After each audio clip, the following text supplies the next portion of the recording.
ہمارے گھروں میں برکت کیوں نہیں؟ ہمارے رزق میں برکت کیوں نہیں؟ ہمارے گھروں میں خوشی کیوں نہیں؟ ہمارے اندر محبت کیوں نہیں؟ اس کے اسباب کیا ہے؟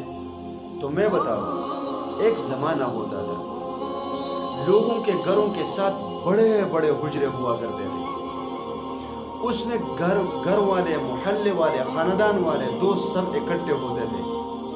ان کے ساتھ ہر روز کوئی نہ کوئی مہمان ضرور ہوتا تھا۔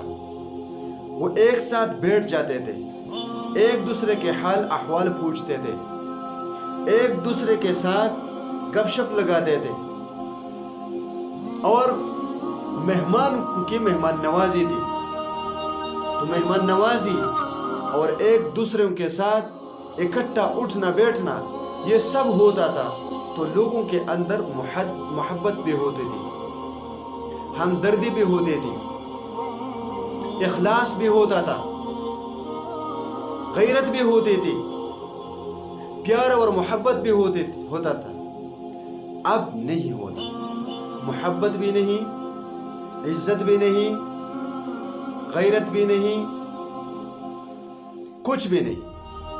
دوستوں کا تو دوست ہمارے گھروں کے اندر بھی نہیں، بھائیوں کا نہیں، بہنوں کا نہیں، میاں بیوی کا نہیں، والدین اور اولاد کے نہیں۔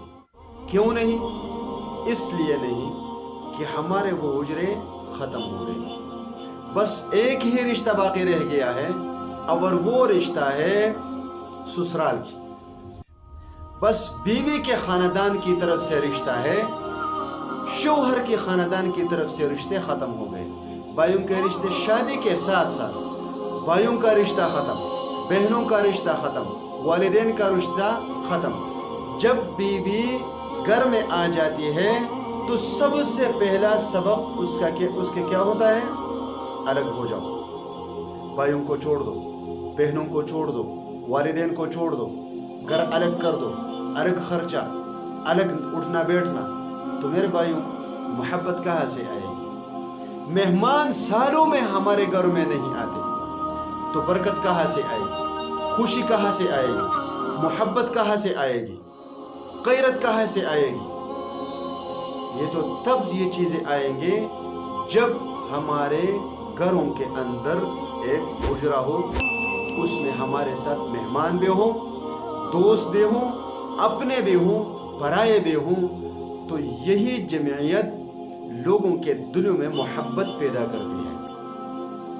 آپ اسی پہ عمل کریں، انشاءاللہ تعالی ہمارے گھر، ہمارے گاؤں، ہمارے محلے وہ محبتوں سے بھر جائیں گے، سکون سے بھر جائیں گے، خوشیوں سے بھر جائیں گے، تمام دکھ، غم، پریشانیاں ختم ہو جائیں گی۔ میں اللہ تبارک و تعالیٰ کی رحمت سے امید کرتا ہوں کہ یہ سب کچھ ہمیں ملیں گے، یقین جانیے ملیں گے ہمیں۔